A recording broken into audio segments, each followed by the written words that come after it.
தூத்துக்குடி மாநகரில் இருக்கும் அரசு மேல்நிலைப் பள்ளியில் பல மாதங்களாக மழைநீர் அகற்றப்படாததால் பள்ளி வளாகம் முழுவதும் சதுப்பு நில காடுகள் போன்று காட்சியளிப்பது அதிர்ச்சியை ஏற்படுத்தியுள்ளது. தூத்துக்குடி மாநகரின் மைய பகுதியில் சினாவனா அரசு மேல்நிலைப் பள்ளி அமைந்துள்ளது. இந்த பள்ளி தூத்துக்குடி மாவட்ட முதன்மை கல்வி அலுவலகம் அருகே அமைந்துள்ளது.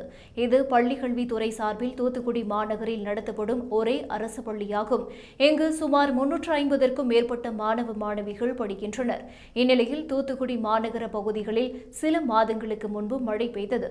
அப்போது அந்த அரசு மேல்நிலைப் பள்ளி வளாகம் முழுவதும் மழைநீர் குளம் போல் தேங்கியது. இதனால் பள்ளி வளாகம், சத்துணவு கூடம் ஆகியவை சதுப்பு நில காடுகளாக மாறியுள்ளன.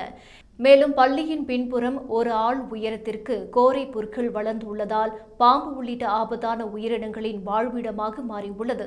பல மாதங்களாக தேங்கியுள்ள மழை நீரில் பாசி படர்ந்து துர்நாற்றம் வீசுவதால் அங்கு படிக்கும் மாணவ மாணவிகள் மற்றும் ஆசிரியர்களுக்கு காய்ச்சல் போன்ற நோய்கள் ஏற்படுகின்றன. தூத்துக்குடி மாவட்ட முதன்மை கல்வி அலுவலகத்திலேயே அரசு பள்ளி குளம் போல் காட்சியளிப்பது பெற்றோர்களையும் மக்களையும் வேதனையடைய வைத்துள்ளது. எனவே மாவட்ட நிர்வாகம் இந்த விவகாரத்தில் உடனடியாக தலையிட்டு தேங்கியுள்ள மழைநீரை அகற்றி மாணவர்களின் நலனை காக்க வேண்டும் என பெற்றோர்கள் கோரிக்கை விடுத்துள்ளனர்.